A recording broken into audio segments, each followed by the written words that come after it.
Democrat of the day is from 57B. John Huot is kind enough to join us today to talk about his campaign to capture that seat from the GOP. John, thank you very much. I appreciate the time today. Well, thanks for having me. I'm excited to be here, and thanks for this great opportunity. My pleasure. I'm glad you were available. Let's start off with 57B. Where exactly is 57B for everyone listening right now? That includes the town of Rosemount, northern Apple Valley, kind of north of 140th and Apple Valley, and all of Coates, Minnesota, too. Oh, is the Minnesota Zoo in your district? You know, it is, and I'm sorry to mention that, but that is in my district, yes. And Coates is actually one of my favorite towns, and the reason why is it's named after a Civil War hero from Minnesota, so I've always I like going down that area. It is a lovely area and a very fast-growing part of the metro area. It's like almost everyone said, hey, wait, there's this really great part of southeastern metro that we need to start developing, and I was down there earlier this year for a baseball tournament. It's very impressive how that district has developed.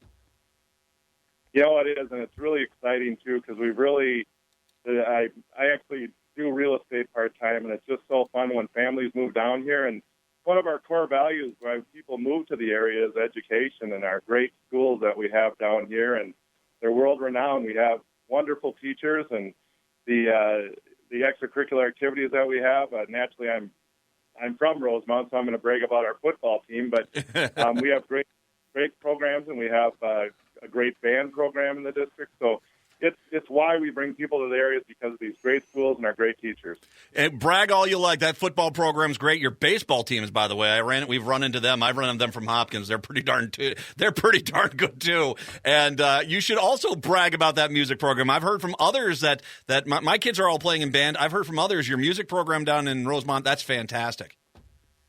It is, and not just the band, which has grown threefold this year, I guess, but we have a great choir program. We have a wonderful debate program. Our DECA team at the high school has taken national awards many times, and so does Eastview has the ACT score, the whole district just blow us away, and we're just so excited, and that's one of the core issues I'm hearing at the doors this year is how important our education is to us, and to keep it well funded. And you know, we run in challenges like everybody else does around the state, but we want to make sure that we're able to provide for these teachers and provide for the classroom so our kids come out ready to go.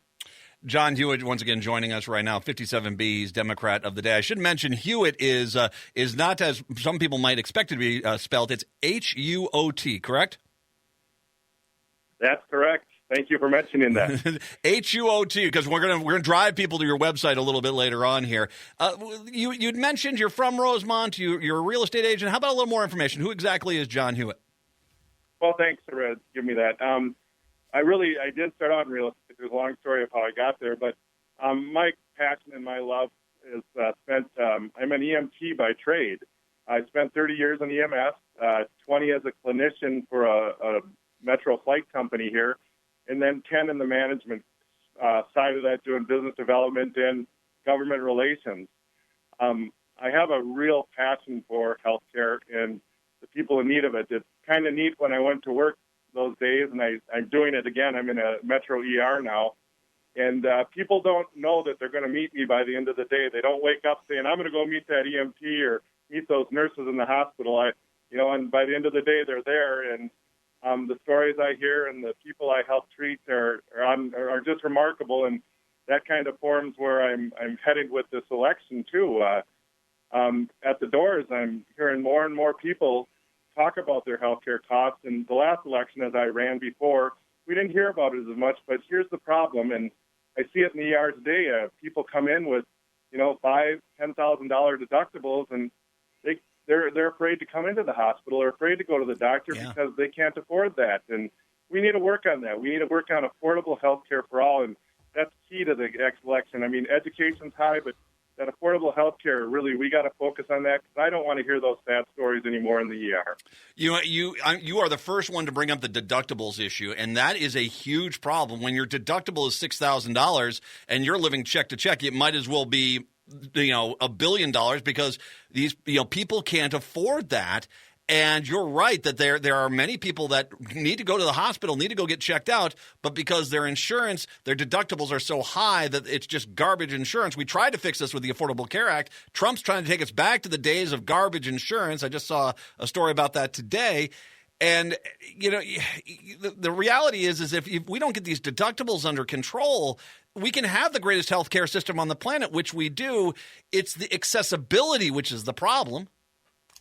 And that's where we're headed. And I got the last legislative cycle, we were kind of forced into what our other side gave us. And yeah, they gave a bunch of money to the insurance companies, and the companies were happy to take that money, and they're running on this. I know they are.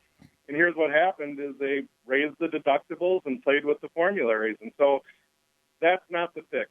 The fix is to make this affordable and get into the nitty-gritty, and let's work on it together. Let's get the physicians and those nurses and those providers, and let's get the patients to the table, and let's fix this once and for all. I know, and there's another thing I want to talk about that kind of relates to this that I also see, and I'm sickened by it, is the issues that were left on the table this year by the other side. Our elderly they have to be safe, and they're not safe right now in some of these assisted living places. We have to take, there's a bill there that they had, but yet that wasn't sent to the governor. And what was sent, he had to veto because of bait. But here's the deal. That should have never been sent there buried in a bill. It should have been put alone because this is so important. We have to take care of those that took care of us. These are the people that made us peanut butter and jelly sandwiches and walked us to the bus, and yet we're turning our back on them. That's a sin. And I really think that's it just makes me mad to go down there because I do see these people in the ER, and it's sad because they should be better taken care of. You bring that up, and it's a great point because we are not taking care of our seniors, but you also broach the subject of what has been the problem with the Minnesota Republican Party, especially in the Minnesota House under Kurt Doudt. They don't want to pass any bill individually unless they say, what as Republicans can we get out of this bill as far as compromise? So they take stuff like taking care of seniors or broadband or hands-free cell phone bills and basically table them or bury them or put them in poison pill bills, basically because what they're trying to do is force other people's hands to pass bills which are not good, or to try to get kickbacks from an industry for campaign donations, as opposed to do what's best for Minnesota's citizens. And we have to focus on that last line because that's what I'm hearing at the doors. We got to do what's best for Minnesota citizens and stop this party bickering and move forward. Another example is our own zoo or our veterans home down in Hastings. Me being a Gold Star family member, I lost my brother when I was 7 years old, and he died in Vietnam. And the vets play a very, very special place in my heart. And I get sickened by this where, we'll send them a bandage down to the veterans home to fix those leaky pipes and stuff like that. What are we saying to our vets? We need to step up. They signed on the bottom line. They're not looking for a handout. At state, we can take care of that. Why did they leave that there? And in the Minnesota Zoo, it's the same thing. One job that my opponent has, one of the assets in our area is that Minnesota Zoo. I was 12 years old when they built that, and it was great. We were able to ride the monorail and look at the live wildlife, and it was one of the zoos of the country to go to. And nowadays, all we do is keep putting a bandage on it when it needs a trauma dressing. And that's sad. The monorail doesn't work, but they got these great dreams, but yet what do? We send them a bandage where it needs a trauma dressing. And I think the other side is not really stepping up, and that's why we got to do reasonable change, and we need to change that legislator, and I'm hoping I'm one of those people they look at. Well, what's interesting is this, and this is why all politics is local. For us, I love the zoo. I'm a member of the zoo, and by the way, the zoo has done their job. That parking lot is full. They bring in tons of kids from these schools. They have informational programs, educational programs. They just have a lot of fun, and they have delicious cheesy popcorn. That being said, for you, this is a very different issue. This is in your district. This is a major tourist attraction in your district, and when the Republican is out there not taking care of what should be a slam dunk no-brainer, at least going up and standing up to Kurt Doubt and saying, I am not going to let this become a hot potato issue. I am not going to let this become some sacrificial lamb. We need funding for the Minnesota Zoo. It's in my district. What are you going to do? She's not doing that, and so we need to put someone in there. Your district needs to put someone in there that's going to basically help out that Minnesota Zoo. And you know what? And that is so true, because the thing is that I see with my opponent is she's a great sympathizer, but she can't empathize. I'm 53 years old. I definitely lived a life. Being in EMS alone gives you a life. But one of the things I did from the last election to this election is I went out in the States, and I used to work with a lot of networks of different people that were leaders in towns. And I went out there and asked them, what's important in your town? And up in the Iron Range, there's definitely issues up there, which we can go on to and fill a full day of show. Or over in Wheaton, or up in War Road, or down in Pipestone. We all have our issues, but you have to be able to network with those other legislators throughout the state so they know how to empathize with you and you can get it done together so they don't lose out on what they have too. And I don't see that being done that well with the current rep. But I know I'm committed to it. And God, if I get in there, that zoo is going to be back to par. I mean, you're right. It's a beautiful zoo. They do their part and fill that parking lot. But you know what? As Minnesotans, like in healthcare and education, we can do better. You know, and it goes, and it's not just the zoo, but it's like when you're in a district, you're in a district that's growing. You need representation that's not going to concern themselves with paving a few blocks in the wealthiest community and acting like they've done something for transportation. You need someone that's going to have a comprehensive long-term plan that says, you know what, we need to upgrade this road, this road, this road. We have people moving down here. This is going to be, we can do growth one of two ways: piecemeal, Band-Aids, hope and prayers, or we can do it right the first time and get a good plan to where the 57B is moving forward in the right direction. Exactly. I couldn't have said it much better myself. I do got to throw in a plug because, you know, you can't run without a solid family, and I have a wonderful one. My wife's a home care nurse. She works every day, so I can go out and door knock. And I have three magnificent children, two older boys, and my son that's starting the high school this year out here. And so, you know, it's strong, and I know our election's going real well this year. We're getting support where we have never seen support before. The locals are coming out and door knocking with me almost every night, and we're just excited, you know. But we always need more help. So if there's anybody that wants to come down and look at Rosemount, or if you want to buy a house down in Rosemount, Apple Valley, there's plenty of them available, so we can use more Democrats. Well.